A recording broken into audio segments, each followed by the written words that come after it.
तो पहले हम करेंगे जो हमारे फर्स्ट यूनिट में थोड़े से 10-12 के करीब स्लाइड्स रह गए हैं, 8-10 के करीब हैं, तो पहले हम ये 8-10 स्लाइड्स कंप्लीट कर लेते हैं अपने फर्स्ट यूनिट के, और उसके बाद में फिर अभी ही हम यूनिट 2 पर शिफ्ट हो जाएंगे, ये जो 8-10 स्लाइड है आपकी इनके बाद ही, ठीक है। चलिए तो स्टार्ट कर लेते हैं। आज का जो पहला क्वेश्चन है ये है teaching language has cognitive and objective, मतलब कौन सा कॉग्निटिव और कॉग्निटिव ऑब्जेक्टिव तो है ही, साथ में और कौन सा ऑब्जेक्टिव है ना। तो ब्लूम के, जैसे कि कल मैं बात कर रही थी कि जो ब्लूम थे, ठीक है जी, उनके बेसिकली उन्होंने 3 उसके बारे में बात करी है, 3 ऑब्जेक्टिव के बारे में करी है, कॉग्निटिव, अफेक्टिव और साइकोमोटर, ठीक है। तीनों के बारे में भी मैंने बता दिया था। कॉग्निटिव का मतलब होता है ब्रेन का डेवलपमेंट, अफेक्टिव का मतलब होता है इमोशनल डेवलपमेंट, और साइकोमोटर का मतलब होता है जो हमारे हाथ पैरों की काम करने की जो क्षमता होती है, काम करने की जो एबिलिटी है, उसका इंप्रूवमेंट, है ना। तो ये बोल रहे हैं कि टीचिंग लैंग्वेज में कॉग्निटिव और कौन सा दूसरा ऑब्जेक्टिव होता है, तो दूसरा जो होता है वो अफेक्टिव होता है ना, क्योंकि हम यहाँ पे पढ़ा रहे हैं तो पढ़ाने में हमें बेसिकली साइकोमोटर की तो जरूरत पड़ेगी नहीं, तो क्या हो जाएगा यहाँ पे कॉग्निटिव एंड यहाँ पे हमारा क्या आ जाएगा अफेक्टिव ऑब्जेक्टिव, ठीक। नेक्स्ट क्वेश्चन है the 4 objective of learning a language are, ठीक है। ये हम कल भी इसके बारे में बात कर चुके थे, मैंने बोला था LSRW करके याद रखिएगा इसको, है ना, LSRW यानी कि लिसनिंग, स्पीकिंग, रीडिंग, राइटिंग, ठीक है। तो आप यहाँ पर देखेंगे तो यहाँ पर हमारा क्या है, यहाँ पर स्पीकिंग, राइटिंग, रीडिंग, लिसनिंग, ठीक है। ये लिसनिंग के बाद स्पीकिंग आता है, फिर रीडिंग आता है, फिर राइटिंग आता है, 4 यही वाले ही हैं, बस इनका सीक्वेंस नहीं दिया हुआ है। अगर आपको है ना सीक्वेंस भी याद रखना है, क्योंकि पूछने के लिए भी आ सकता है ना, तो आपकी सीक्वेंस जो होता है वो बेसिकली क्या होता है, जब भी कोई भी बच्चा लैंग्वेज सीखता है तो वो किस सीक्वेंस में सीखता है, तो आपको इसका सीक्वेंस भी याद रखना है, LSRW करके याद रखिएगा। नेक्स्ट है लैंग्वेज स्किल जो है वो कौन सी है, तो सारी की सारी हैं। आई थिंक ये वाले क्वेश्चन, ये वाले स्लाइड हम कल भी कर चुके थे, है ना। नेक्स्ट स्लाइड पे चलते हैं। The skill are developed through, जो स्किल्स हैं वो किसके थ्रू डेवलप होती हैं, तो दोनों चीजें करेक्ट है, सी ऑप्शन करेक्ट हो जाएगा। स्किल आर डेवलप्ड थ्रू किसके थ्रू होती हैं, जो हमारे स्किल्स हैं वो सबके थ्रू हो जाएंगे, तो यहाँ पे हमारा डी ऑप्शन जो है ये करेक्ट हो जाएगा।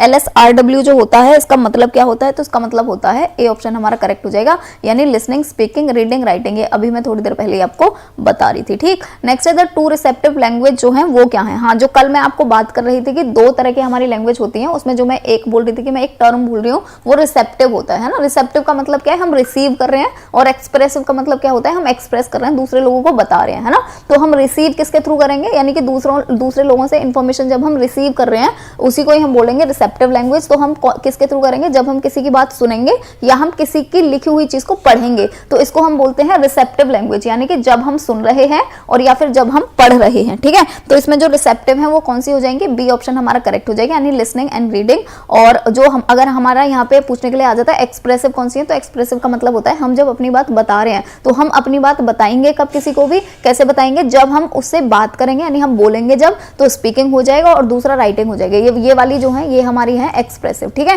ये भी याद रखिएगा, इंपॉर्टेंट है, ये आ सकता है पूछने के लिए, ठीक। नेक्स्ट है what is the proper order of English language learning. English language learning का प्रॉपर ऑर्डर क्या होता है, जैसे मैं बता रही थी, सीक्वेंस याद रखना है आपको, LSRW, तो हमारा ए ऑप्शन करेक्ट हो जाएगा, LSRW, ठीक। नेक्स्ट है एक्सप्रेशन कंटेंट चैनल यूज्ड होता है, किसमें होता है, स्पीकिंग में और लिसनिंग में, जो एक्सप्रेशन कंटेंट होता है ना। एक्सप्रेशन कंटेंट का मतलब क्या है, जब भी हम एक्सप्रेशन से भी बातों को समझेंगे, ठीक है। तो जब भी हम बोल रहे होंगे या हम किसी की बात सुन रहे होंगे उसके एक्सप्रेशन के थ्रू भी समझेंगे, या जब हम बोल रहे होंगे तो हम भी अपने एक्सप्रेशंस देंगे, है ना। जबकि अगर हम पढ़ते हैं या हम लिखते हैं तो उस चीज में हमारा एक्सप्रेशन जो है वो इतना मैटर नहीं करता है, ठीक है। तो यहाँ पे हमारा सी ऑप्शन जो है ये हो जाएगा करेक्ट। नेक्स्ट क्वेश्चन है the listening is function of, listening जो है वो किसका फंक्शन होता है, तो जब हम सुनते हैं, है ना, तो ये किस चीज का फंक्शन होगा, ऑडियो सेंस होगा, यानी कि ऑडियो का सेंस जब हमारे कान करेंगे तब हम सुनेंगे, ठीक। लैंग्वेज लर्निंग जो है वो स्टार्ट होता है, कब से स्टार्ट होता है, लैंग्वेज लर्निंग स्टार्ट कहाँ से होता है ना। तो आपको क्या याद रखना है, लैंग्वेज लर्निंग कहाँ से स्टार्ट होगा, LSRW होता है ना। तो स्टार्ट कहाँ से होता है, ये L से, यानी कि लिसनिंग से, है ना। अब यहाँ पे हम देखेंगे तो यहाँ पे लिसनिंग तो हमें दिया नहीं हुआ, और तो दूसरा क्या हो जाएगा हमारा, स्पीकिंग हो जाएगा, है ना। यहाँ पे क्योंकि हमें लर्निंग नहीं, वो नहीं दिया हुआ, लिसनिंग नहीं दिया हुआ। अगर यहाँ पे लिसनिंग दिया हुआ होता ना तो हम लिसनिंग पे ही जाते हैं ना, क्योंकि यहाँ पे लिसनिंग नहीं दिया हुआ है तो हम दूसरे पे शिफ्ट हुए हैं, ठीक। नेक्स्ट है the technique of speaking skill is, speaking skill की जो टेक्निक होती है वो क्या होती है, तो यहाँ पे सारी की सारी चीजें करेक्ट है। जब भी हम बोलेंगे तो सारी चीजें जो है वो मैटर करेंगे, रोल प्ले भी और ओरल कॉम्पोजिशन भी और रिप्रोडक्शन भी, ठीक। चलिए नेक्स्ट क्वेश्चन की तरफ बढ़ेंगे। तो नेक्स्ट क्वेश्चन है reading involve the sequence, reading जो है वो क्या सीक्वेंस को इन्वॉल्व करता है, तो एक्सप्रेशन कंटेंट को। यहाँ पे हमारा जो बी ऑप्शन है, ये हो जाएगा करेक्ट। ठीक, नेक्स्ट है which is the feature of good hand writing. Good hand writing के फीचर्स क्या हैं, सारे के सारे हैं। मेथड ऑफ टीचिंग राइटिंग, जब हम राइट करना सिखा रहे हैं, बच्चे को लिखना सिखा रहे हैं, तो कौन कौन से मेथड हो जाएंगे, सारे के सारे हैं, यानी डी ऑप्शन हमारा यहाँ पे करेक्ट हो जाएगा। ठीक, चलिए नेक्स्ट क्वेश्चन की तरफ बढ़ते हैं। तो नेक्स्ट क्वेश्चन है the method of teaching writing. Teaching को राइट कराने मतलब राइटिंग को सिखाने के लिए कौन कौन से मेथड हैं, सारे हैं, टी ऑप्शन यहाँ करेक्ट हो जाएगा। Previous knowledge of student depend on following. जो प्रीवियस नॉलेज होती है, प्रीवियस नॉलेज मतलब जो उसको पहले से पता है, तो जो प्रीवियस नॉलेज होते है स्टूडेंट की, वो किस पर डिपेंड करती है, सारी चीज़ों पर डिपेंड करेगी, है ना। बोथ डी ऑप्शन करेक्ट हो जाएगा, यानी क्लास और बैकग्राउंड पर भी और एज और मेंटल लेवल पर भी, सब पर डिपेंड करेगी कि उसको पहले से क्या क्या चीज़ें पता है।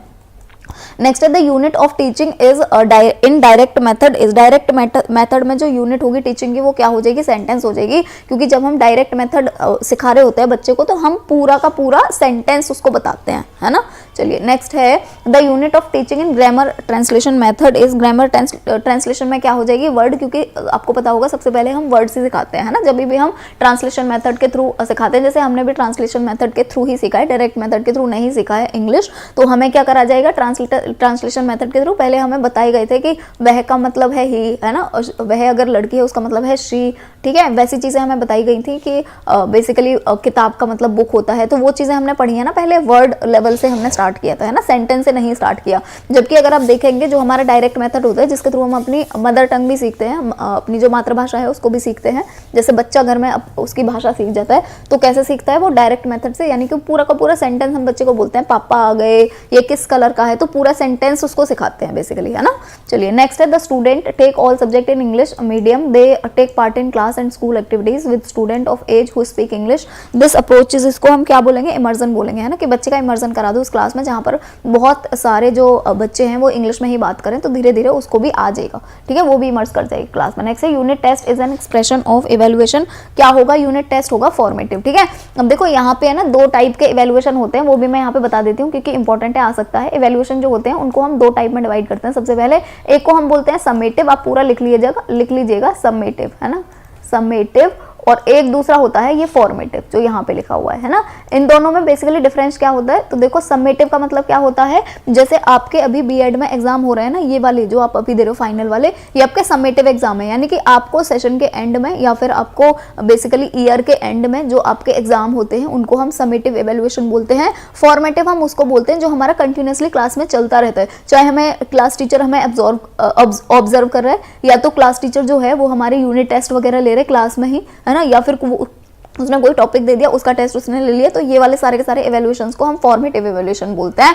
जो अगर आए पूछने के लिए कि सबसे ज्यादा करेक्ट कौन सा इवैल्यूएशन होता है, समेटिव या फॉर्मेटिव, तो फॉर्मेटिव इवैल्यूएशन जो होता है ये बढ़िया होता है, यही ही करना चाहिए, क्योंकि पूरी साल में बच्चे का इवैल्यूएशन होना चाहिए, है ना, पूरी साल में कंटिन्यूसली होना चाहिए, जिसको हम कंटिन्यूस एंड कॉम्प्रिहेंसिव इवैल्यूएशन भी बोलते हैं, कि कंटिन्यूसली चलता रहना चाहिए, वो फॉर्मेटिव ही होता है। समेटिव का मतलब क्या होता है, साल के एंड में बस एक ले लिया आपने टेस्ट, है ना, कि बच्चे ने कितना सीखा है। ठीक, तो क्लियर हो गया होगा। यहाँ पे अब ये यूनिट टेस्ट की बात हो रही है, तो यूनिट टेस्ट क्लास में लिया जा रहा है, क्या हो जाएगा, वो फॉर्मेटिव हो जाएगा, ठीक है। हफ्ते में एक दिन ले रहे हैं, हफ्ते में 2 दिन ले रहे हैं, जो भी ले रहे हैं। नेक्स्ट है what is the main purpose of function of evaluation among the following options. तो यहाँ पे सारे के सारे ऑप्शंस करेक्ट हो जाएंगे कि हम जो बेसिकली इवैल्यूएशन करते हैं वो किस पर्पस के लिए करते हैं, तो डायग्नोसिस के लिए भी, यानी बच्चे में देखने के लिए क्या कमी है, क्या नहीं सीख पाया है, प्रेडिक्शन के लिए भी, यानी कि आगे कितना सीख पाएंगे, और ग्रेडिंग करने के लिए भी, यानी कि कितना बच्चे का कितना सीख लिया है, वो सब ग्रेड भी करेंगे क्लास में, है ना, कि कितने बच्चों ने कितने लेवल तक का सीख लिया है। नेक्स्ट है why are the 3 language formula being implemented not effectively all over the country. तो जो ऑल ओवर द कंट्री नहीं इम्प्लीमेंट हुआ था 3 लैंग्वेज फॉर्मूला, तो वो क्यों नहीं हुआ था, उसका रीजन क्या था, दोनों है, तो सी ऑप्शन जो है वो करेक्ट हो जाएगा। Advantage of giving homework to student, homework जो देते हैं हम स्टूडेंट को क्यों देते हैं, ताकि जो सेल्फ स्टडी है उसकी हैबिट बच्चे में डेवलप हो सके, है ना। चलिए नेक्स्ट क्वेश्चन है in multiple choice questions dash choices provided to student. कितनी चॉइसेस प्रोवाइड करी जाती हैं, मल्टीपल चॉइस प्रोवाइडेड करी जाती है मल्टीपल चॉइस में, है ना, और उसमें भी सबसे ज्यादा कितनी करी जाती हैं, 4 करी जाती हैं। जैसे आप यहाँ पर भी 4 चॉइस देख रहे हो ना, तो ये मल्टीपल चॉइस ही तो है, तो 4 जो चॉइस होती हैं वो मोस्टली प्रोवाइड करी जाती हैं, ठीक है। The objective of oral reading, oral reading का ऑब्जेक्टिव क्या होता है, सारे के सारे ऑप्शन करेक्ट हैं। One of the following is not method of teach reading, ठीक है, कौन सा मेथड नहीं होगा, जो ग्रामर मेथड है वो नहीं है, बाकी सारे के सारे हैं, ठीक। नेक्स्ट क्वेश्चन की तरफ बढ़ेंगे। Syllabic method is taught with the help of, किसकी हेल्प से होता है, सिलेबस की हेल्प से, तो यहाँ पे हमारा बी ऑप्शन जो है ये करेक्ट हो जाएगा। The steps involve in sentence method, sentence method जब बच्चे को सिखाते हैं तो उसमें जो हमारा स्टेप होते हैं वो क्या होते हैं, तो यहाँ पे हमारे स्टेप क्या होंगे, सबसे पहले हम लेटर सिखाते हैं बच्चे को, जैसे सबसे पहले ABCD सीखता है, उसके बाद में ABCD का यूज करके उसको वर्ड बनाना सिखा रहे हैं, वर्ड के बाद में उसको फ्रेज बनाना सिखाएंगे और फ्रेज के बाद में वो सेंटेंस बनाना सीखेगा। ठीक है, ये आप ये मत सोचना कि ये वाला होना चाहिए फर्स्ट नंबर पे सेंटेंस फिर फ्रेज, ऐसे नहीं है। ये यहाँ पे जो आपका बेसिकली ये जो निशान लग रहा है ना, ये सब कुछ बता रहा है, इसका मतलब है सेंटेंस सबसे लास्ट में आएगा, है ना, क्योंकि आपने वो देखा होगा ग्रेटर देन और लेसर देन वाला साइन, तो ये ग्रेटर देन का साइन है ना, ये वाला इधर सेंटेंस की तरफ, इसका मतलब क्या हुआ, सबसे पहले जो है वो लेटर स्टार्ट होगा। ठीक है, तो साइन में कंफ्यूज नहीं होना है ना। तो जैसे अगर हम यहाँ पर देखेंगे तो यहाँ पर देखो ये वाला साइन इस तरीके से लगा हुआ है, मतलब हमें सबसे पहले यहाँ लेटर पढ़ना है, फिर सिलेबस, फिर वर्ड और फिर फ्रेज। ये तो हमारा गलत ही है ना, सही हमारा यही ही है, पहले नंबर पे वर्ड आएगा, दूसरे पे पहले पे लेटर, दूसरे पे वर्ड, तीसरे पे फ्रेज और फोर्थ पे आएगा सेंटेंस। तो यहाँ हमारा सी ऑप्शन जो है ये करेक्ट हो जाएगा। नेक्स्ट है the playway method is used in teaching, जो प्लेवे मेथड होता है यानी खेल के द्वारा, गेम के द्वारा जो बच्चे को सिखाते हैं वो किस में यूज हो सकता है, स्पेलिंग्स को सिखाने में यूज हो सकता है, तो बी ऑप्शन हमारा यहाँ करेक्ट हो जाएगा। नेक्स्ट है which is the most effective solution, here the most qualified candidate articulate the justify the new budget, तो यहाँ पे क्या हो जाएगा, इवैल्यूएशन हमारा करेक्ट हो जाएगा। नेक्स्ट है बिहेवियरल ऑब्जेक्टिव जो है वो रिलेट करते हैं, किससे करते हैं, दोनों से करते हैं, बी ऑप्शन करेक्ट हो जाएगा।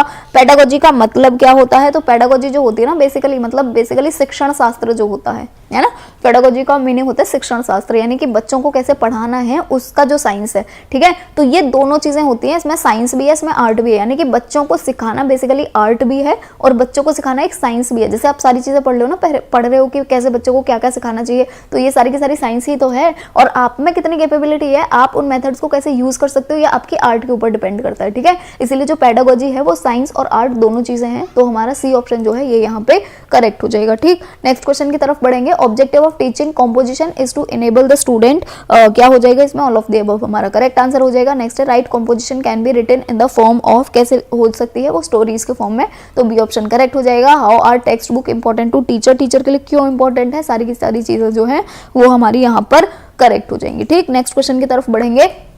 Since language is changing we should teach, हमें क्या सिखाना चाहिए बच्चों को, लिंग्विस्टिक ग्रामर सिखाना चाहिए, क्योंकि लैंग्वेज जो है वो चेंज होती रहती है। लैंग्वेज हैबिट फॉर्मेशन इज क्या है, रिपीटिशन, है ना, जितना हम लैंग्वेज का रिपीटिशन करेंगे, बच्चे भी जो छोटे होते हैं वो रिपीट कर करके ही तो सीख रहे हैं, है ना, तो लैंग्वेज हैबिट फॉर्मेशन जो है वो बेसिकली क्या है, रिपीटिशन है ना, कि बच्चे ने रिपीट कर करके एक चीज को, और वो उसमें एकदम स्किल आ गई उसके अंदर, है ना, लैंग्वेज की, तो ये होता है। देखो ये हमारी जो कल वाली यूनिट थी ना उसके क्वेश्चंस हैं, और अभी जो हम करेंगे ना वो हमारा पार्ट 2 स्टार्ट हो रहा है। पार्ट 2 मतलब आपका यूनिट सेकंड जो है वो अब यहाँ से स्टार्ट हो जाएगा। ठीक है, चलिए तो अपना जो यूनिट सेकंड है उसको पढ़ लेते हैं। तो देखो सबसे पहले यहाँ पे हमारा बेसिकली पार्ट 2 है ये, तो पार्ट 2 का मतलब क्या हो जाएगा कि हम पढ़ने वाले हैं यूनिट सेकंड। ठीक है, चलिए स्टार्ट कर लेते हैं। तो यहाँ पे हमारा जो पहला क्वेश्चन है यूनिट सेकंड का वो है, और लैंग्वेज जो होता है वो क्या होता है, तो लैंग्वेज एक सेट होता है स्पेसिफिक रूल्स और जनरेट करने के लिए स्पीच, है ना, जैसे मैं हिंदी वालों को भी समझा रही थी कि हमें ना एक स्पेसिफिक रूल्स क्यों बता रहे हैं हम। जैसे अगर हम इंग्लिश में देखेंगे तो हमें सबसे पहले सब्जेक्ट लिखना होता है, SVO आपने कल पढ़ा था ना, सबसे पहले सब्जेक्ट, फिर वर्ब और फिर हमें ऑब्जेक्ट लिखना होता है, इसी को ही हम SVO सिस्टम बोलते हैं, है ना। अगर तो किसी में हेल्पिंग वर्ब भी आ रही है तो हाँ, यहाँ वर्ब से पहले हमें हेल्पिंग वर्ब लिखनी होती है ना, वैसे SVO सिस्टम बोलते हैं जो इंग्लिश वाला होता है, पर हिंदी में तो SVO सिस्टम नहीं फॉलो होता, है ना। इंग्लिश में हम क्या करते हैं, जैसे राम खाना खाता है, तो हमने क्या करा, सबसे पहले हमने सब्जेक्ट लिखा यहाँ पे, फिर हमने ऑब्जेक्ट लिखा हिंदी में, और बाद में हम वर्ब लिखते हैं हिंदी में, है ना। तो ये हिंदी में हम इस तरीके से लिखते हैं SOV, जबकि इंग्लिश में हम इस तरीके से लिखते हैं ना। तो हिंदी का रूल क्या हो गया, ये वाला, और इंग्लिश का रूल क्या हो गया, ये वाला। इसीलिए हम बोल रहे हैं कि जो जितनी भी लैंग्वेज है, ये तो सिर्फ इंग्लिश हिंदी की बात कर रहे हैं हम, पर बाकी जितनी भी लैंग्वेज होती है ना, सबके अपने अपने रूल्स होते हैं कि पहले क्या आएगा, फिर क्या आएगा, फिर क्या आएगा। ठीक है, तो सबके बेसिकली स्पेसिफिक रूल्स होते हैं हर लैंग्वेज के। ठीक, नेक्स्ट है लिंग्विस्टिक जो है उसका मतलब क्या है, क्या होता है वो, तो ये साइंटिफिक स्टडी है ह्यूमन लैंग्वेज की in all many fiction and uses without restriction on time, place and culture. ठीक, नेक्स्ट है द स्किल और strategy to achieve a goal is known as, क्या बोलते हैं इसको, टेक्निक टेक्निक बोलते हैं, तो सी ऑप्शन हमारा यहाँ करेक्ट हो जाएगा। नेक्स्ट क्वेश्चन है there can be many methods within one approach, तो यहाँ पे हमारा जो डी ऑप्शन है ये करेक्ट हो जाएगा। A method is concerned with how to teach, ठीक है, मेथड का मतलब क्या होता है, हमें कैसे सिखाना है, कैसे पढ़ाना है, तो वही होता है मेथड का मतलब। नेक्स्ट है method of teaching is based on, किस पर बेस्ड होता है, ऑब्जेक्टिव पर बेस्ड होता है। नेक्स्ट क्वेश्चन की तरफ बढ़ेंगे। द क्लासिफाइड मेथड्स इंक्लूड, जो मेथड हैं टीचिंग के, ठीक है, वो कौन कौन से हैं, तो ट्रांसलेशन कम ग्रामर मेथड और नेचुरल मेथड दोनों हैं, तो सी ऑप्शन करेक्ट हो जाएगा। The oldest and classical method जो है वो कौन सा है, तो ग्रामर ट्रांसलेशन मेथड, ठीक है, जिसके थ्रू हमने भी सीखा है। अभी मेरे को नहीं पता अभी किस तरीके से सिखाते होंगे बच्चों को, पर हमने भी ग्रामर ट्रांसलेशन मेथड के थ्रू ही सीखा है, जो हमने इंग्लिश सीखा है, ठीक। नेक्स्ट है in which method audio visual aid and gesture are used extensively, ठीक है, किस में हम यूज करते हैं, तो सारे के सारे मेथड में हम यूज करेंगे, ठीक है, ऑडियो विजुअल जेस्चर और ऑडियो विजुअल जेस्चर, ठीक है।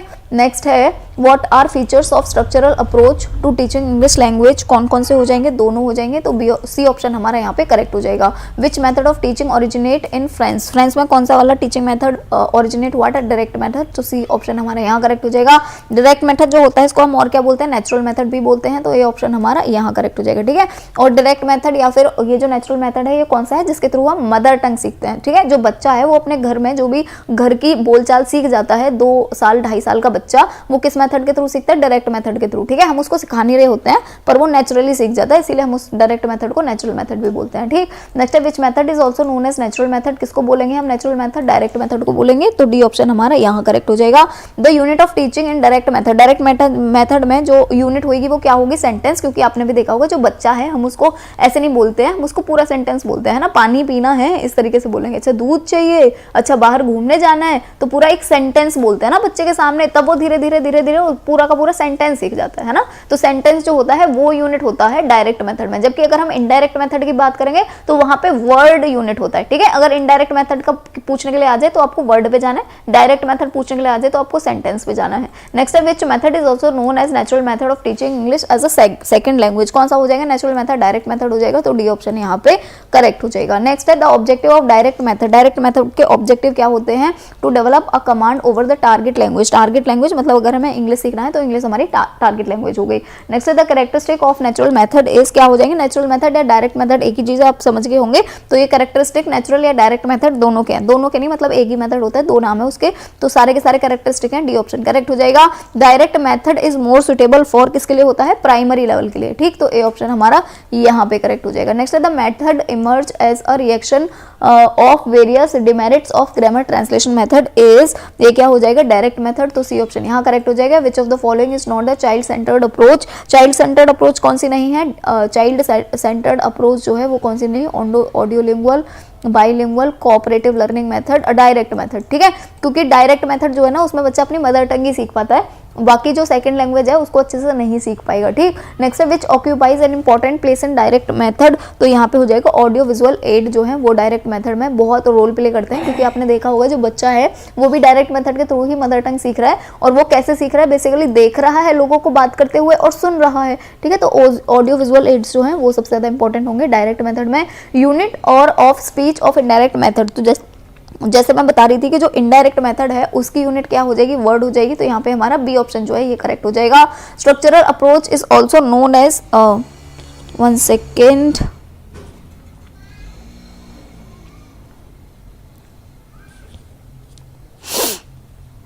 चलिए तो नेक्स्ट है structural approach is also known as, इसको हम क्या बोलते हैं, ओरल ओरियो अप्रोच बोलते हैं, तो ए ऑप्शन करेक्ट हो जाएगा। The structural approach emphasise that the essential structure and vocab be selected for teaching practices, ये हमारा यहाँ पे करेक्ट हो जाएगा। नेक्स्ट है which one is the best approach for objective based teaching of the foreign language, तो यहाँ पे हमारा स्ट्रक्चरल जो है वो करेक्ट हो जाएगा। Drilling is the teaching learning technique of strategy in structuralism, तो यहाँ पे हमारा बी ऑप्शन करेक्ट हो जाएगा। विच of the following can not be advantage of structural method, तो यहाँ पे हमारा बी ऑप्शन करेक्ट हो जाएगा। सुइटेबल फॉर हायर क्लासेस, ठीक है, क्योंकि ये जो स्ट्रक्चरल मेथड होता है वो हायर क्लासेस के लिए होता है, ठीक। नेक्स्ट है functional communicative approach is opposition of structural approach, ठीक। Communication word was derived, communication जो है वो किस वर्ड से डेराइव हुआ है, लैटिन के कम्युनिकेयर से, ठीक है, वो भी याद रखिएगा। नेक्स्ट है communicative approach was introduced in 1970, so A option जो है वो करेक्ट हो जाएगा। नेक्स्ट है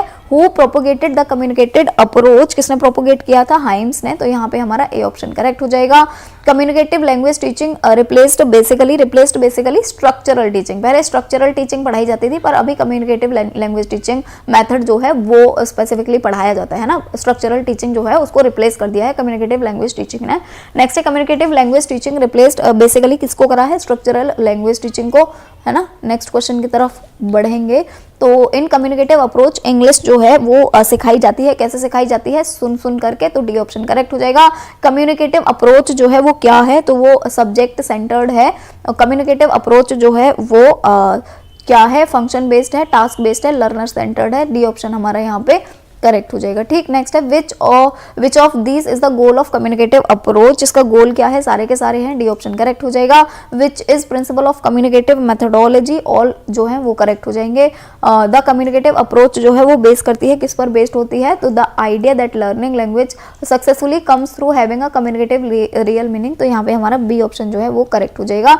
नेक्स्ट है the main aim of communicative language teaching is, aim क्या है इसका, मेन, तो इसका एम है provide communicative competence to learner। next है communicative language teaching is concerned with enhancing receptive and productive skill as speaking, listening, reading and writing। ठीक, next है communicative language teaching lays emphasis on language use, तो A option यहाँ पे correct हो जाएगा, क्योंकि communicative language teaching basically क्या होता है कि हम कम्युनिकेशन कर करके बच्चे को सिखा रहे हैं। ठीक है, तो नेक्स्ट क्वेश्चन की तरफ बढ़ेंगे। Communicative approach is based upon, किस पर बेस होती है, use of language accurately and appropriately, D option correct हो जाएगा। Emphasises on interaction as both the means ultimate goal of learning a language, underline the approach dash. ठीक है, underline the dash approach, तो कौन सी approach होगी, ये communicative approach होगी, T option correct हो जाएगा। Which method claims to select the good point from different school of thought, तो यहाँ पे हमारा हो जाएगा कम्युनिकेटिव अप्रोच, सी ऑप्शन जो है ये करेक्ट हो जाएगा। नेक्स्ट क्वेश्चन है communicative language teaching stresses the interdependence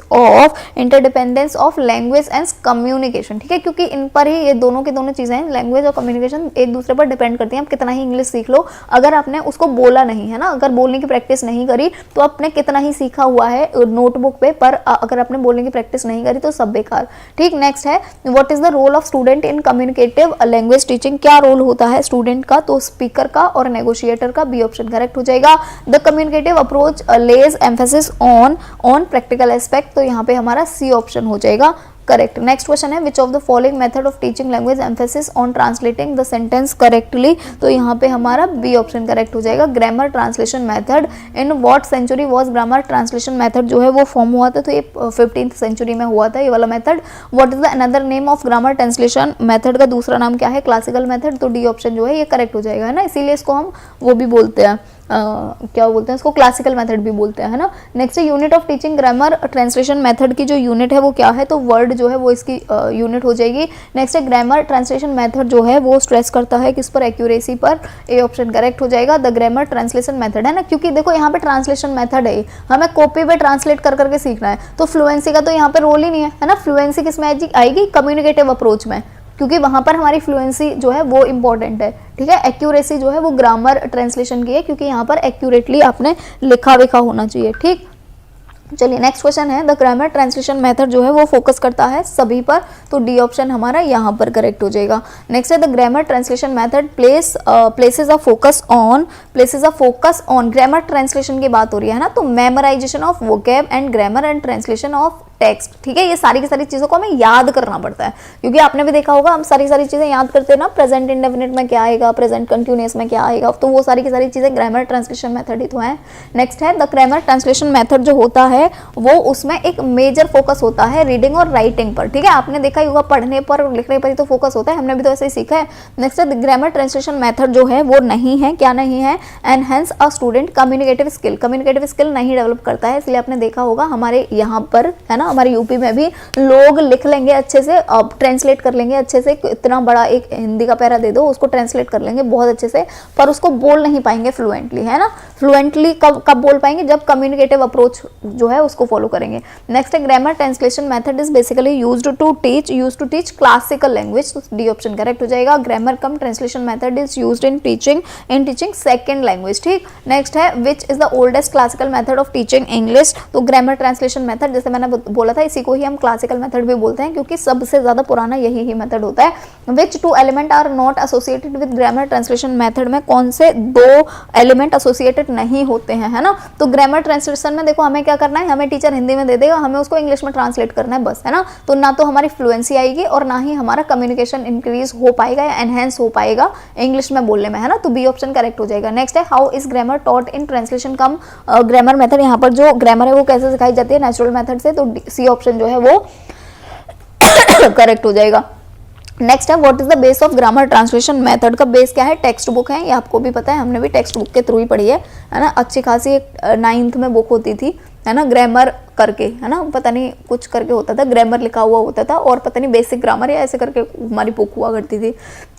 next है one advantage to using grammar translation method for acquiring a L2 यानी कि लैंग्वेज टू इच, कौन सा मेथड हो जाएगा, तो सारे के सारे हो जाएंगे, डी ऑप्शन करेक्ट हो जाएगा। डिसएडवांटेज जो है ग्रामर ट्रांसलेशन मेथड का वो क्या है, तो यहाँ पर नॉर लर्नर सेंटर्ड है ना, लर्नर सेंटर्ड ये नहीं है बिल्कुल भी, ये बेसिकली बुक सेंटर्ड होती है ना। तो सी ऑप्शन करेक्ट हो जाएगा।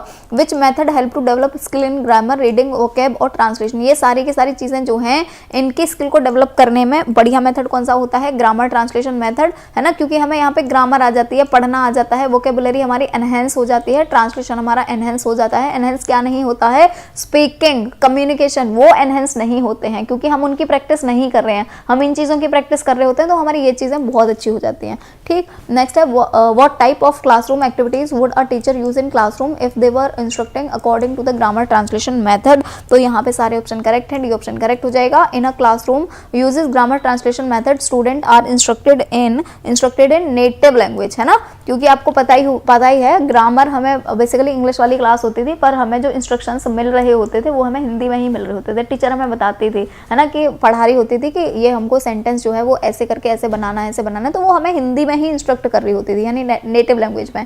ठीक, नेक्स्ट है in what content area the grammar translation method more easily used, कहाँ पर होगा, फाइन आर्ट्स में, तो डी ऑप्शन जो है वो हमारा करेक्ट हो जाएगा। ठीक, नेक्स्ट क्वेश्चन की तरफ बढ़ेंगे। तो नेक्स्ट जो क्वेश्चन है वो है लिटिल और no attention is given to pronunciation in method, pronunciation में कहाँ पर जोर नहीं दिया जाएगा, तो ग्रामर ट्रांसलेशन में, क्योंकि वहां पर जब हम बोल ही नहीं रहे हैं भाई तो प्रोनाउंसिएशन की क्या जरूरत पड़ेगी। ठीक, नेक्स्ट है teaching of translation can be used as both, तो सी ऑप्शन करेक्ट हो जाएगा। मदर टंग जो है वो डोमिनेट करती है, किसमें करती है, जीटीएम मेथड में, तो बी ऑप्शन हमारा यहाँ करेक्ट हो जाएगा। नेक्स्ट क्वेश्चन है translation from English to mother language and vice versa is called, इसको क्या बोलते हैं हम,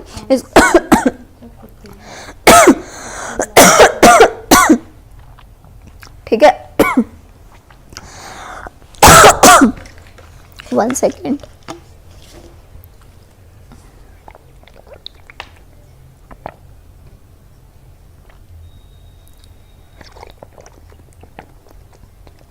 थ्री 0 का 4 का भी एनालिसिस आ जाएगा। मैं सोच रही थी अभी ये आपके लिए ज्यादा इंपॉर्टेंट है ना, कल आपका पेपर है ना, आप कब पढ़ोगे भी, तो ये ज्यादा इंपॉर्टेंट है, इसीलिए मैं ये वाली वीडियो लेके आ गई थी। पर अगर आपको ट्रांसलेशन का चाहिए तो आपको दोपहर तक मिल जाएगा, है ना, उसका सॉरी एनालिसिस का चाहिए अगर, तो वो आपको दोपहर तक मिल जाएगा, है ना। मेरे को लगा था ये ज्यादा इंपॉर्टेंट है अभी। ठीक है, अब देखो ये क्या बोल रहा है, देखो हमें क्या सिखाया जाता है, बेसिकली हमारी मदर टंग में यानी हिंदी में हमें चीजें लिख के दे दी गई हैं, ठीक है, उनको हमें इंग्लिश में ट्रांसलेट करना है, यही तो होता है इंग्लिश ट्रांसलेशन मेथड।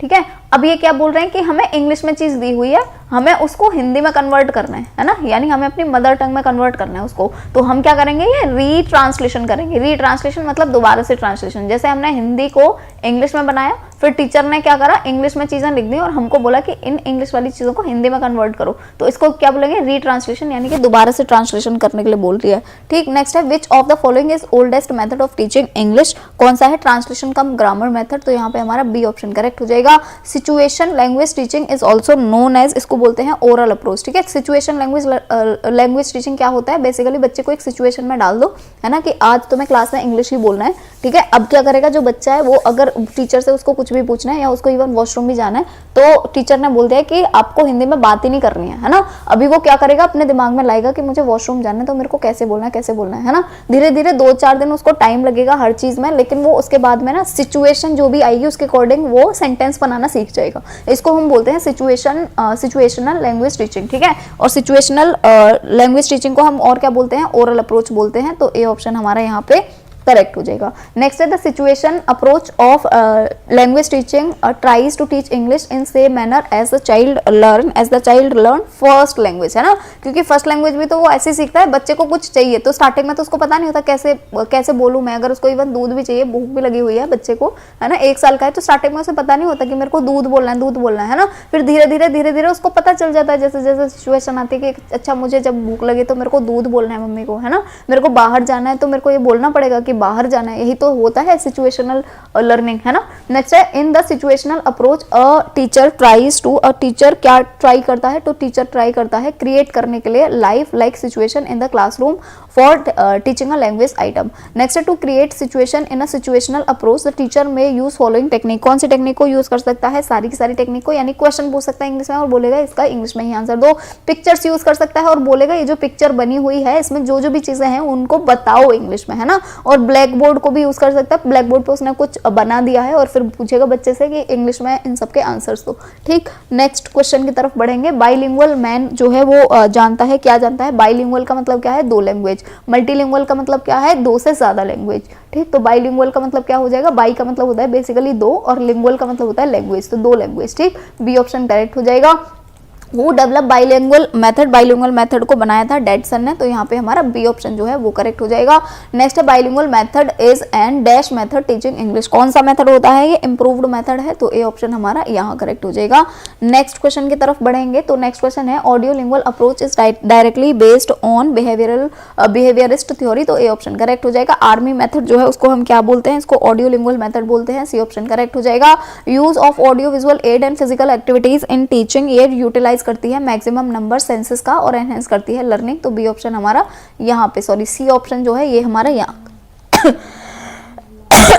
करेक्ट हो जाएगा। नेक्स्ट है डॉक्टर वेस्ट मेथड जो है उसको हम और क्या बोलते हैं, तो इसको हम रीडिंग मेथड बोलते हैं। रीडिंग मेथड जो है वो डॉक्टर वेस्ट मेथड है, क्योंकि डॉक्टर वेस्ट जो है उन्होंने इसको बनाया था रीडिंग मेथड को। Initially who develop the substitution method जो है वो किसने बनाया था, पामर ने बनाया था, सी ऑप्शन करेक्ट हो जाएगा। इंडक्टिव मेथड जो है वो प्रोसीड करता है, कैसे करता है, तो नोन टू अननोन और सिंपल टू कॉम्प्लेक्स, तो यहाँ पे हमारा डी ऑप्शन जो है वो करेक्ट हो जाएगा। नेक्स्ट है which of the following is not true about grammar translation method, के बारे में कौन सी चीज सही नहीं है, तो inductive teaching of grammar is preferred, ये चीज सही नहीं है। नेक्स्ट डिडक्टिव मेथड जो है वो प्रोसीड करता है, कैसे करता है, लॉ से रूल में, ठीक है। देखो डिडक्टिव और इंडक्टिव ये 2 मेथड होते हैं, इनको याद रखिएगा। डिडक्टिव जो है इसका मतलब होता है ये लॉ से रूल की तरफ जाएगा, और जो इंडक्टिव होता है वो कैसे जाएगा, इंडक्टिव जाता है रूल से लॉ की तरफ, ठीक है, ये इस तरीके से याद रखिएगा। नेक्स्ट है which of the following heading method is considered most suitable for teaching lesson और वाइल्ड लाइफ टूर, ठीक, तो डी ऑप्शन हमारा यहाँ करेक्ट हो जाएगा। नेक्स्ट है NLM is to impart education for age group of, किस एज ग्रुप के, तो 15 से 35, यहाँ पे हमारा सी ऑप्शन करेक्ट हो जाएगा। ऑपरेशन ब्लैक बोर्ड जो है वो स्टार्ट हुआ था, किस ईयर में स्टार्ट हुआ है ऑपरेशन ब्लैक बोर्ड, 1986 में, इसके बारे में हम कल भी बात कर रहे थे, है ना। ऑपरेशन ब्लैक बोर्ड जो है वो ये दूसरी शिक्षा नीति आई थी, सेकेंड नेशनल एजुकेशन पॉलिसी जो है वो 1986 में आई थी, और इसी में ही ब्लैक बोर्ड जो है वो ब्लैक बोर्ड स्कीम बेसिकली या ऑपरेशन ब्लैक बोर्ड जो है वो स्टार्ट करा गया था, है ना। तो इस तरीके से भी आ सकता है, सेकेंड एजुकेशन पॉलिसी कब आई थी, तो 1986 में आई थी, है ना। तभी जो ऑपरेशन ब्लैक बोर्ड है वो स्टार्ट हुआ था, और इस तरीके से भी आ सकता है ऑपरेशन ब्लैक बोर्ड जो है वो किसके लिए स्टार्ट किया गया था, तो किसके लिए स्टार्ट किया गया था, प्राथमिक शिक्षा के लिए, यानी कि एलिमेंट्री एजुकेशन के लिए, ठीक है, वो भी याद रखिएगा। नेक्स्ट है which of the following is not considered as a project aid, क्या नहीं करेगा, प्रोजेक्टर एड, है ना। प्रोजेक्ट एड की तरह क्या चीज काम नहीं करेगी, देखो स्लाइड प्रोजेक्टर ये प्रोजेक्ट होते हैं, ओवरहेड प्रोजेक्शन ये भी प्रोजेक्ट है, क्या नहीं है प्रोजेक्ट, तो ब्लैक बोर्ड जो है वो प्रोजेक्ट नहीं है। नेक्स्ट है if a student is a back bencher and he repeatedly stand, और वो खड़ा होता है बार बार, है ना, बैक बेंचर है और बार बार खड़ा होता है, तो क्या है, ब्लैक बोर्ड जो है वो उसका शाइनिंग इफेक्ट हो सकता है, जिसकी वजह से वो खड़े हो करके देख रहे हैं ना। नेक्स्ट है which is most important while writing on a black board, जब लिख रहे हैं ब्लैक बोर्ड पे तो सबसे इंपॉर्टेंट चीज क्या है, क्लैरिटी होनी चाहिए राइटिंग में, ठीक। नेक्स्ट है in India after independence which was the first education commission independence के बाद में कौन सी थी, ठीक है। ये चीज भी इंपॉर्टेंट है, मैंने शायद आपको कल बताया था या हिंदी वाली क्लास में बताया था, पर मैं फिर से बता देती हूँ। देखो जब भी पूछा जाएगा इंडिया की फर्स्ट एजुकेशन कमीशन कौन सी है, पहली एजुकेशन कमीशन कौन सी है इंडिया की, तो हम किस पर जाएंगे, हम जाएंगे हंटर कमीशन पे, ठीक है, याद रखिएगा हंटर कमीशन, ठीक है। और जो हंटर कमीशन है ना, ये कब आई थी, तो हंटर कमीशन आई थी 1902 में, ठीक है। अब आपको याद हुआ 1947 में हमारा देश आजाद हुआ है, ये 1902 में आई है, यानी तब हमारा देश आजाद नहीं था, तब हम इंडिपेंडेंट नहीं थे, ठीक है। तो अगर सिंपल आता है पूछने के लिए कि कौन सी इंडिया की पहली एजुकेशन कमीशन है, तो हमें हंटर कमीशन पे जाना है, क्योंकि इसके जो वो थे चेयरमैन थे वो हंटर थे, इसीलिए इसको हंटर कमीशन भी बोलते हैं। पर इसका एक्चुअल नाम क्या है, इसका एक्चुअल नाम होता है इंडियन एजुकेशन कमीशन, वो भी याद रखिएगा, इंडियन एजुकेशन कमीशन, क्योंकि ये भी पूछने के लिए आ सकता है, ठीक है, कि इंडियन एजुकेशन कमीशन जो है इसके चेयरपर्सन कौन थे, तो हंटर कमीशन थे। या इंडियन एजुकेशन कमीशन को और क्या बोलते हैं, तो हंटर कमीशन बोलते हैं। इंडियन एजुकेशन कमीशन कब आई थी, 1902 में आई थी, ठीक है। तो ये तो हो गया जब हमारा देश आजाद भी नहीं था तब की जो कमीशन है वो, ठीक है। जब हमारा देश आजाद हो गया, हमारा देश आजाद हुआ 1947 में, उसके तुरंत बाद यानी कि 1 साल बाद ही 1948 में कमीशन आई थी जिसका नाम है विश्वविद्यालय शिक्षा आयोग, यानी कि यूनिवर्सिटी एजुकेशन कमीशन। तो जो यूनिवर्सिटी एजुकेशन कमीशन है ये 1948 में आई थी, यानी इंडिपेंडेंट इंडिया की पहली एजुकेशन कमीशन यही ही है। और क्योंकि इसके जो चेयरमैन थे या चेयरपर्सन थे वो कौन थे, इसके चेयरमैन थे राधा कृष्णन जी, डॉक्टर राधा कृष्णन, तो इसीलिए हम इसको राधा कृष्णन कमीशन भी बोलते हैं, ठीक है। तो अगर क्वेश्चन आ रहा है इंडिपेंडेंट इंडिया की पहली कौन सी कमीशन थी, तो ये थी राधा कृष्णन कमीशन, या इसको दूसरा नाम क्या है, यूनिवर्सिटी एजुकेशन कमीशन, ठीक है। तो ये वाला यहाँ पे हमारा करेक्ट आंसर हो जाएगा, क्योंकि ये बोल रहा है इन इंडिया आफ्टर इंडिपेंडेंस, यानी कि आजादी के बाद कौन सी पहली एजुकेशन कमीशन थी, ठीक है। अब इसके बाद अगर आपसे पूछा जाए और दूसरी कमीशन कौन सी थी, तो 1952 में आई थी हमारी मुदालियर कमेटी, जो कि हमारे माध्यमिक शिक्षा आयोग बोलते हैं जिसको, है ना। और जो तीसरी आई थी वो आई थी 1964 में, जिसका कि सबको पता होगा, जिसको हम राष्ट्रीय शिक्षा आयोग बोलते हैं, यानी नेशनल एजुकेशन कमीशन बोलते हैं, या फिर कोठारी आयोग बोलते हैं, क्योंकि कोठारी जी इसके चेयरमैन थे, ठीक है। मुदालियर इसके चेयरमैन थे, कोठारी इसके चेयरमैन थे, राधा कृष्णन इसके चेयरमैन थे, हंटर इसके चेयरमैन थे, ठीक है। तो सारी चीजें क्लियर करके रखना, इसमें से एक क्वेश्चन आ सकता है। नेक्स्ट क्वेश्चन की तरफ बढ़ेंगे। एमएसी यानी कि अच्छा ये एनएसी है, एमएसी नहीं है, एनएसी यानी कि नेशनल एडवाइजरी कमेटी जो है वो रिलेट करती है, किसको रिलेट करती है, यशपाल कमेटी को, तो डी ऑप्शन करेक्ट हो जाएगा। सिनेमा जो है वो कंसिडर्ड होता है कैसे, informal agency of education. Next है while reading what should be as distance between book and eye, book और आई के बीच में डिस्टेंस कितना होना चाहिए जब हम पढ़ रहे होते हैं, तो 12 इंच का होना चाहिए मिनिमम, बी ऑप्शन हमारा यहाँ करेक्ट हो जाएगा। नेक्स्ट क्वेश्चन है the most important factor that makes classroom teaching more interesting is, क्या है, तो यहाँ पे हमारा टीचिंग मेथड जो है वो करेक्ट हो जाएगा। विच is the most effective teaching material for visually impaired child, कौन सा हो जाएगा। देखो यहाँ पे ये बोल रहे हैं कि विजुअली इंपेयर्ड है, विजुअली इंपेयर्ड मतलब उसको दिख तो रहा नहीं है ना, तो विजुअल मटेरियल तो उसके लिए बेकार है, ठीक है। वीडियो मेथड में भी देख रहा है तो ये भी उसके लिए बेकार है, क्योंकि उसको दिखेगा ही नहीं, है ना। उसके लिए क्या अच्छा होगा, टेक्टाइल बेस्ड। टेक्टाइल बेस्ड का मतलब क्या होता है, टेक्टाइल का मतलब होता है जब हम टच करके कोई भी चीज सीखते हैं, है ना। और जो विजुअली इंपेयर्ड चाइल्ड होते हैं उनके लिए आपको पता होगा, उनके लिए जो मेथड होता है उसको हम बोलते हैं ब्राइल मेथड, है ना। और जो ब्राइल मेथड होता है उसमें बेसिकली क्या होता है कि जो बुक्स होती है ना उन पे ऐसे ऐसे पॉइंट उभरे रहते हैं ये, है ना। तो वो क्या करता है, बच्चा बेसिकली इन पॉइंट्स के ऊपर हाथ फेर के समझ लेता है कि ये ए लिखा है या बी लिखा है ना। तो ये टेक्टाइल बेस्ड ही है, यानी कि टच करके बच्चा पहचानता है कि ये कौन सा अक्षर लिखा हुआ है, ठीक। नेक्स्ट है the best remedy for student problem related with the learning, कौन सा हो जाएगा, डायग्नोस्टिक टीचिंग, तो बी ऑप्शन हमारा यहाँ पे करेक्ट हो जाएगा।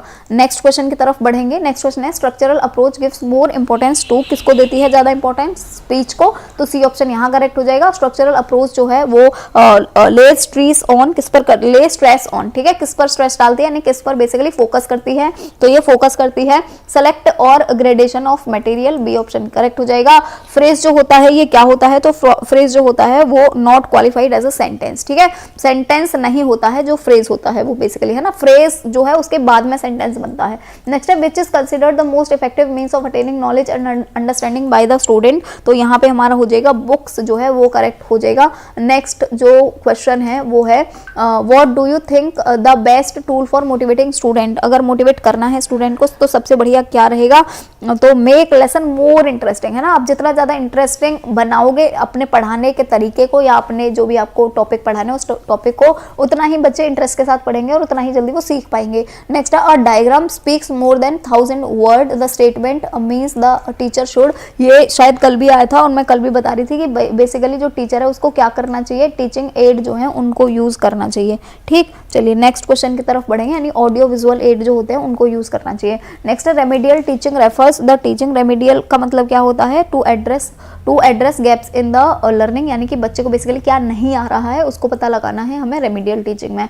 नेक्स्ट है what is the ultimate goal of holistic approach. Holistic approach का मतलब क्या है, बच्चे के सारे डेवलपमेंट करना, यानी कि उसके बेसिकली जितने भी डेवलपमेंट है, फिजिकल, मेंटल, सोशल, कल्चरल, जितने भी डेवलपमेंट है सारे के सारे डेवलपमेंट करना। ठीक है, तो होलिस्टिक अप्रोच का मतलब क्या होता है, सारी की सारी चीजें हमारी करेक्ट हो जाएंगी। नेक्स्ट है which of the following can not be essential feature of holistic language learning, तो यहाँ पे हो जाएगा लर्निंग थ्रू गेम्स, ये हो जाएगा हमारा राइट ऑप्शन। नेक्स्ट क्वेश्चन की तरफ बढ़ेंगे।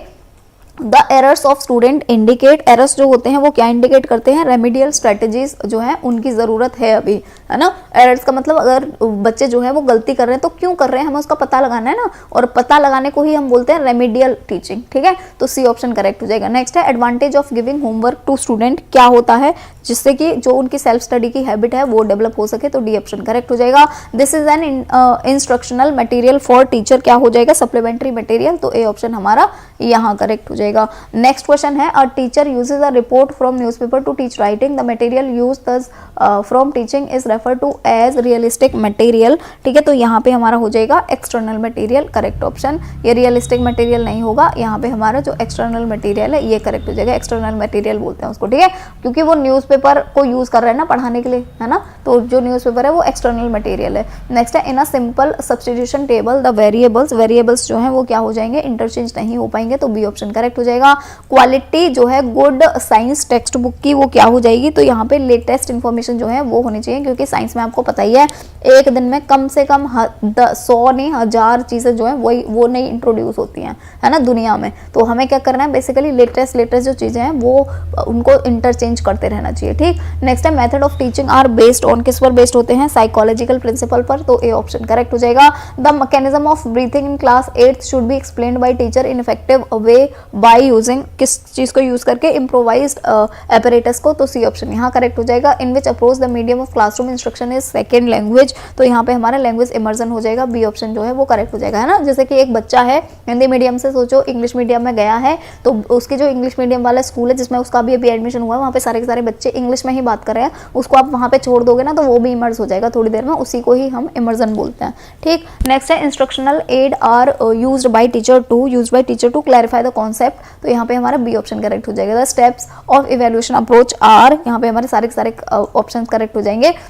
English teacher evaluate people performance for, किसके लिए, सबके लिए, तो यहाँ पे हमारा डी ऑप्शन जो है ये करेक्ट हो जाएगा।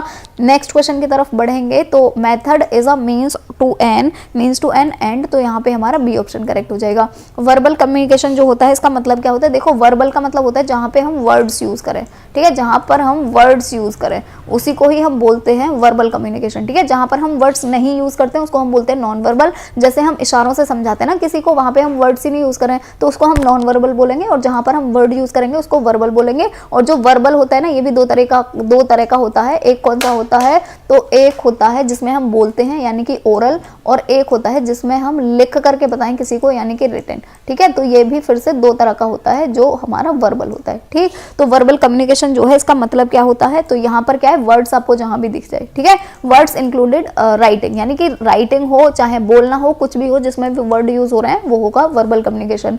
Next, which of these is not basic of continuous and comprehensive evaluation. ये कंटिन्यूअस एंड कॉम्प्रिहेंसिव इवैल्यूएशन ना, इसकी जगह आपको सीसीई भी दिख सकता है, और सीसीई का आपको फुल फॉर्म भी पूछा जा सकता है ना, तो आपको याद रखना है सीसीई मतलब कंटिन्यूअस एंड कॉम्प्रिहेंसिव इवैल्यूएशन, यानी जो इवैल्यूएशन है क्लास में वो कंटिन्यूअसली चलता रहना चाहिए, ठीक है, और व्यापक होना चाहिए, कॉम्प्रिहेंसिव होना चाहिए, है ना। तो कंटिन्यूअस एंड कॉम्प्रिहेंसिव इवैल्यूएशन जो है उसका बेसिक यहाँ पे क्या नहीं है, तो यहाँ पे फिजिकल बेसिस नहीं है, तो सी ऑप्शन हमारा यहाँ करेक्ट हो जाएगा। नेक्स्ट है the focus is on using the language rather than analysis of language and language is taught implicitly rather than explicitly, तो इसको हम क्या बोलेंगे, इसको हम बोलेंगे कम्युनिकेटिव अप्रोच, तो यहाँ पे हमारा सी ऑप्शन जो है ये करेक्ट हो जाएगा। नेक्स्ट है which of these test is based on reading text which some word are detected, इसको हम बोलेंगे क्लोज टेस्ट, तो यहाँ पे हमारा बी ऑप्शन करेक्ट हो जाएगा। नेक्स्ट है following are some statement which statement is wrong, इसमें गलत स्टेटमेंट कौन सी है, तो गलत है language is not a skill subject, जबकि लैंग्वेज तो बहुत ज्यादा स्किल सब्जेक्ट है ना, क्योंकि स्किल के ऊपर डिपेंड करेगा आप कितने अच्छे से बोल पाते हो। नेक्स्ट है who said spelling is caught rather than taught, तो ये किसने बोला है, टॉमकिंसन ने बोला है, यहाँ पे हमारा बी ऑप्शन करेक्ट हो जाएगा। द प्लेवे मेथड जो है वो यूज होता है टीच करने के लिए, किसको, सभी को, तो यहाँ पे हमारा डी ऑप्शन करेक्ट हो जाएगा। इनमें से जो एक्टिविटीज है वो इन्वॉल्व करती हैं डेवलप करने के लिए लिसनिंग एबिलिटीज, ठीक है, कौन सी, तो यहाँ पे हमारी सारी की सारी डी ऑप्शन जो है वो करेक्ट हो जाएगा। नेक्स्ट क्वेश्चन है subsidiary method uses the following techniques, कौन सी टेक्निक्स को यूज करता है, सारी की सारी डी ऑप्शन करेक्ट हो जाएगा। Dash drill should be done before reading allowed pronunciation, ठीक। नेक्स्ट है dash skill reinforce oral and reading work, यहाँ पे हमारा लिसनिंग हो जाएगा। नेक्स्ट क्वेश्चन की तरफ बढ़ेंगे, तो नेक्स्ट क्वेश्चन है in the method example are first given and rules are informed later, इसको हम क्या बोलते हैं, तो इसको हम बोलते हैं इंडक्टिव। जैसे मैं बता रही थी इंडक्टिव और डिटेक्टिव में यही ही डिफरेंस है। इंडक्टिव में हम क्या करते हैं, पहले हम क्या देंगे, एग्जाम्पल, ठीक है, और बाद में हम देंगे रूल उसका, ठीक है, ये होता है इंडक्टिव। और डिडक्टिव में उल्टा हो जाता है, उसमें पहले रूल्स देते हैं और बाद में एग्जांपल देते हैं, ठीक है। डिडक्टिव मेथड जो होता है वो ज्यादा इंपॉर्टेंट होता है, मतलब ज्यादा इफेक्टिव होता है ना।